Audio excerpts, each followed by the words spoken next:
صبا ایک خوبصورت حسین اور شریف لڑکی تھی۔ محلے میں اس کی خوبصورتی کے چرچے تھے۔ ہر لڑکی کی خواہش تھی وہ صبا سے دوستی کرے۔ 5 فٹ قد اور گول مٹول چہرہ۔ صبا کے گھر کا ماحول ہمارے گھرانے سے بہت مختلف تھا اور وہاں گھٹن محسوس کرتی تھی، جبکہ میرے والد صاحب روشن خیال تھے۔ ہمیں اپنی زندگی میں کوئی مشکل درپیش ہوتی تو وہ بہترین انداز سے رہنمائی کرتے تھے۔ میرے والدین دونوں ہی تعلیم کی اہمیت کو خوب سمجھتے تھے اور اپنی اولاد کو میانہ روی کے ساتھ جدید طرز تعلیم سے آراستہ دیکھنا چاہتے تھے۔ میٹرک پاس کیا تو کالج میں داخلہ لے لیا، مگر صبا ہر قسم کی آزادی سے محروم تھی۔ اس کے گھر والے لڑکیوں پر ہی نہیں، انہوں نے تو لڑکوں پر بھی پابندیاں لگا رکھی تھی۔ صبا کے والد اس کو کہیں آنے جانے نہیں دیتے تھے، دوست بنانے پر پابندی تھی، یہاں تک کہ ٹی وی دیکھنے کی بھی اجازت نہیں تھی۔ جب تک ہمارے ساتھ پڑھا پھر اس پر گھر سے نکلنے پر پابندی لگ گئی۔ ایک روز امی اس کی والدہ سے ملنے گئی تو صبا نے کہا کہ خالہ جان آپ میری امی کو سمجھائیں کہ مجھے پڑھنے دے، اگر باہر جانے میں قباحت ہے تو گھر کے قریب ہی جانے کی اجازت دے دیں، جہاں سلائی اور کٹنگ وغیرہ سکھائی جاتی ہے۔ یہ ادارہ ان کے گھر سے چند قدم کے فاصلے پر تھا۔ امی نے آنٹی کو قائل کر لیا کہ گھر میں بیکار بٹھا کر رکھنے سے بہتر ہے کہ کچھ سیکھ جائے۔ امی کے سمجھانے کا خاطر خواہ اثر ہوا اور وہ سینٹر جانے لگی۔ ادھر وہ نظر بند ہو رہی تھی تو ادھر میں اپنے پیپرز کی تیاریوں میں لگی تھی۔ جب اس کے گھر جاتی وہ ٹھنڈی آب بھر کر کہتی کہ آج ہمیں بھی اجازت مل جاتی تو تمہارے کالج جاتی۔ میں اسے تسلی دیتی کہ تم بھی تعلیم پا رہی ہو، کیونکہ ہنرمند ہونا بڑی بات ہے۔ ایک دن میں صبا کے گھر گئی، وہ کچھ پریشان تھی، کہنے لگی تمہارا ہی انتظار کر رہی تھی، اپنے دل کی بات میں اور کس سے کروں، شکر ہے تمہارے والد اجازت دے دیتے ہیں اور تم آ جاتی ہو۔ صبا کہانی کیا ہے؟ میں نے اس کا ہاتھ اپنے ہاتھ میں لے کر کہا تو اس نے بتایا کہ جب وہ سلائی سینٹر جاتی تو ایک لڑکا جس کی عمر 22 سال ہوگی اس کی راہ میں کھڑا رہتا ہے، اس کے پاس سے گزر جانے کا منتظر ہوتا ہے۔ میں نے اسے کہا کہ جب تم اس کے پاس سے گزرتی ہو تم اس کی جانب متوجہ مت ہوا کرو اور خاموشی سے گزر جایا کرو، وہ بالآخر خود ہی انتظار کرنا چھوڑ دے گا۔ کوئی بات کرے بھی تو جواب دینے کی ضرورت نہیں، جب تک لڑکی متوجہ نہ ہو کسی کی مجال نہیں کہ کوئی بات کرے۔ وہ بیچاری کنویں کے مینڈے کی طرح تھی، ڈرتی تھی کہ اس کے والدین سلائی سینٹر جانے سے روک نہ دیں۔ ایک روز گلی سے گزر رہی تھی کہ وہ آوارہ لڑکے اس پر آوازیں کسنے لگا۔ وہ گھبرائی گئی ہے ان سے جان کیسے چھڑائے۔ اتنے میں وہی لڑکا اس کے سامنے آ گیا اور ان لڑکوں کو وہاں سے بھگا دیا۔ صبا تیز قدم اٹھاتے ہوئے وہاں سے نکل گئی۔ اگلے دن سلائی سینٹر چھٹیاں ہو گئی۔ چھٹیوں کے بعد سینٹر کھلا تو اس لڑکے کو اسی طرح منتظر پایا۔ اس بار میری سہیلی کا دل اس کے لیے کچھ نرم ہو گیا، اور جب اس نے آگے بڑھ کر اسے بتایا کہ وہ سارے لڑکے جیل پہنچ گئے ہیں، اب کبھی تمہارے راستے میں نہیں آئیں گے، تو شکریہ کہہ کر آگے بڑھ گئی۔ باقی اس کے بعد پھر کبھی وہ دونوں بدماش لڑکے نظر نہیں آئے، لیکن وہ بددستور اس کی راہ میں کھڑا نظر آتا۔ بالآخر وہ سرخرو ہو گیا۔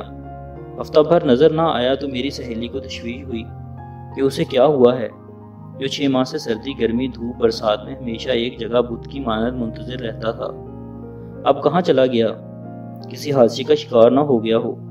میں نے تسلی دی کہ کسی کو کچھ نہیں ہوتا، اچھا ہے۔ جو اسے پریشانی تھی وہ اب نہیں رہا، جہاں بھی گیا ہے ہماری بلا سے ہمیں اس کے ساتھ کوئی مطلب ہی نہیں۔ تو پھر تشویش کیسی؟ دلوں کے معاملات اللہ ہی جانے، یہ کسی کے قابو میں نہیں، اپنی من مانی کرتے ہیں۔ یہ کبھی مومن ہے تو کبھی کافر ہے۔ بدقسمتی سے میرے امتحان شروع ہو گئے تھے۔ میں باوجود صبا کی منت و سماجت کے ہر دوسرے چوتھے دن اس کے گھر نہیں جا سکتی تھی۔ اس کی امی کہنے لگی صبا کچھ اداس رہنے لگی ہے، تم کو یاد کر رہی تھی، دوسری کوئی سہیلی نہیں ہے نہ، اور وہ کسی کے گھر بھی نہیں جا سکتی، اس کے والد کی اجازت نہیں ہے، تم کبھی کبھار آ جایا کرو، تم سے مل کر میری بیٹی خوش ہو جاتی ہے۔ اچھا آنٹی کل ہی آ جاؤں گی انشاءاللہ۔ اگلے دن جب میں شام کو ان کے گھر گئی تو میری منتظر تھی، کہنے لگی اف تم نے اتنا انتظار کروایا، مجھے اب تو میرے دل میں شک ہونے لگا تھا۔ میں نے کہا صبا خدا نہ کرے ایسی کیا بات ہو گئی؟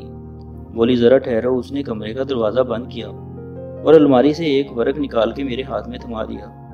اس نے خود کو شب و زراز دکھا تھا، اور حیرت کی بات یہ تھی کہ اس نے کسی طرح صبا کا نام بھی معلوم کر لیا تھا۔ جب تمہیں اس سے کوئی دلچسپی ہی نہیں تو خودکشی کرے، یا اپنے آپ پر تم کیوں بخار میں مبتلا ہو گئی تھی؟ ہاں بخار ہے، تبھی تو اتنے دن میں پڑی تھی اور تمہارے انتظار میں سلگ رہی تھی۔ اس نے کہا تو میں ہنس پڑی۔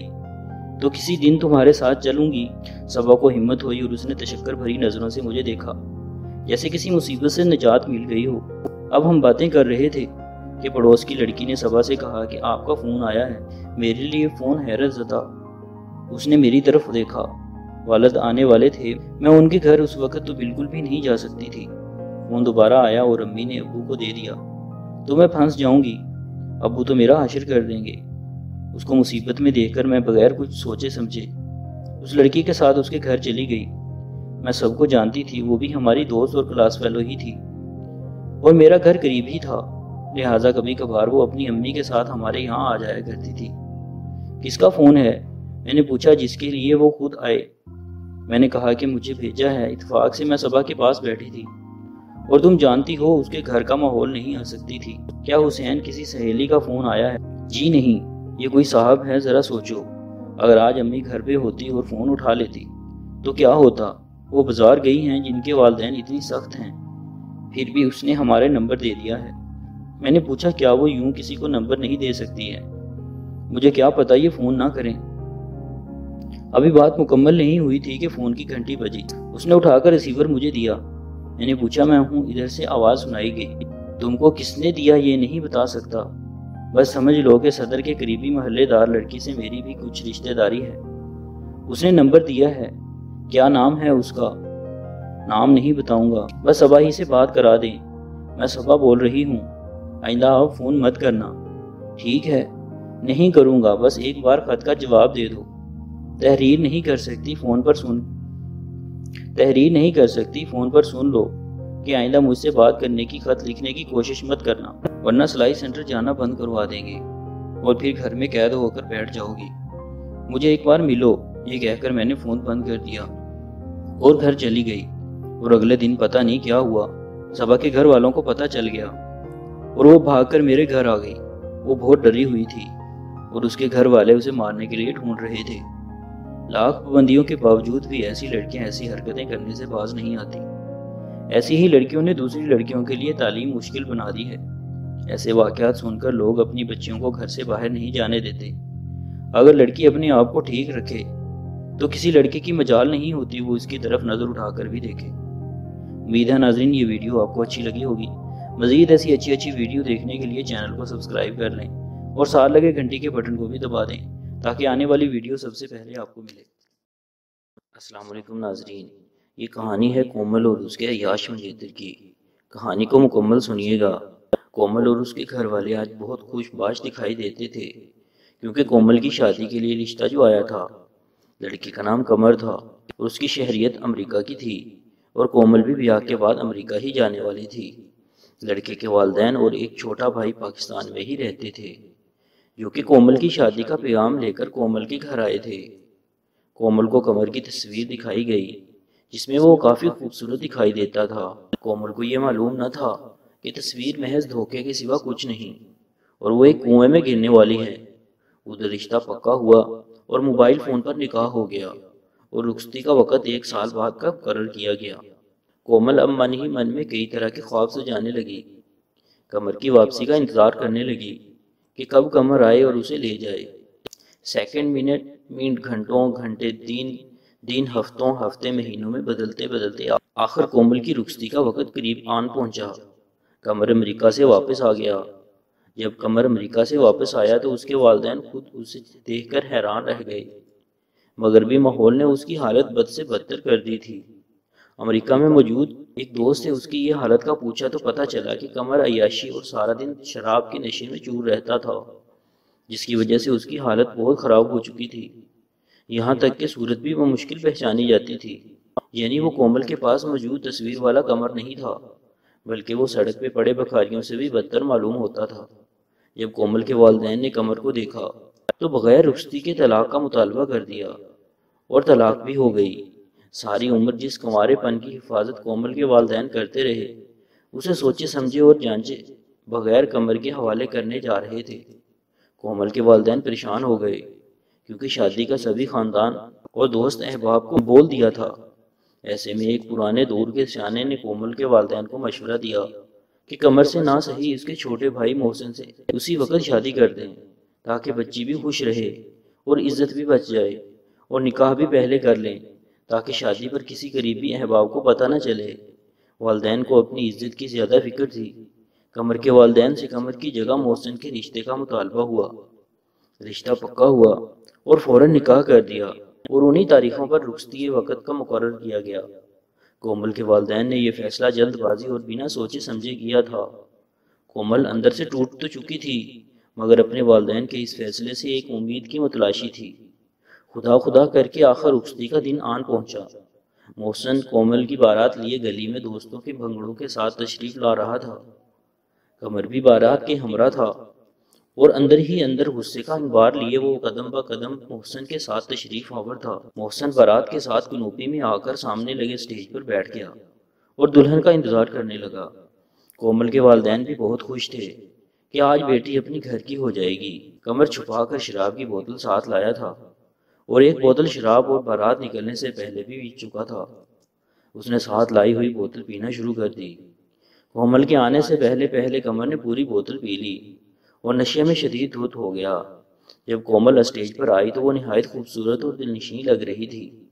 قمر نے جب اس خوبصورت دوشیزہ کو دیکھا تو اس کے اندر کی آگ اور زیادہ بھڑک اٹھی۔ وہ سیدھا اسٹیج پر گیا اور کومل کا ہاتھ پکڑ کر کھینچنے لگا۔ جب کومل کے تین بھائیوں نے دیکھا تو وہ آپے سے باہر ہو گئے اور قمر کی دھلائی شروع کر دی۔ ادھر سے محسن نے جب اپنے بھائی کو درندوں کی طرح مار پڑتے دیکھا تو اس نے اپنے بھائی کی غلطی کو نظر انداز کرتے ہوئے کومل کے بھائیوں کو مارنا شروع کر دیا۔ جھگڑتے جھگڑتے قمر نے شراب والی بوتل کومل کے بھائی کو مارنے کی غرض سے پھینکی۔ وہ ایک طرح ہو گیا، جس سے بوتل سیدھا کومل کے جا لگی اور اس کا سر پھٹ گیا۔ اب کومل کے تمام خاندان والوں نے پوری بارات کو خوب پیٹا اور آخر کار کو بغیر دلہن کے واپس جانا پڑا۔ کومل کھڑی تمام منظر دیکھ رہی تھی، اپنی رسوائی کا تماشا اور والدین کی عزت، سوائے دامن کے داغدار ہونے کے علاوہ کچھ بھی اور اس کو نہ ملا تھا۔ صرف اس کو عزت سمجھا گیا اور کسی نہ جاننے والے کی عزت بنایا گیا۔ آخر من ہی من میں وہ یہ کہہ رہی تھی کہ کاش اسے بھی انسان سمجھا گیا ہوتا۔ والدین سے یہی گزارش ہے، وہ اپنی بیٹیوں کا رشتہ سوچ سمجھ کر کرے۔ رشتہ طے کرنے میں کبھی بھی جلد بازی اور لالچ سے کام نہ لیں۔ اللہ تمام بیٹیوں کے نصیب اچھے کرے، آمین۔ امید ہے ناظرین یہ ویڈیو آپ کو اچھی لگی ہوگی۔ مزید ایسی اچھی ویڈیو دیکھنے کے لیے چینل کو سبسکرائب کر لیں تاکہ ہماری آنے والی ویڈیو آپ کو سب سے پہلے ملے۔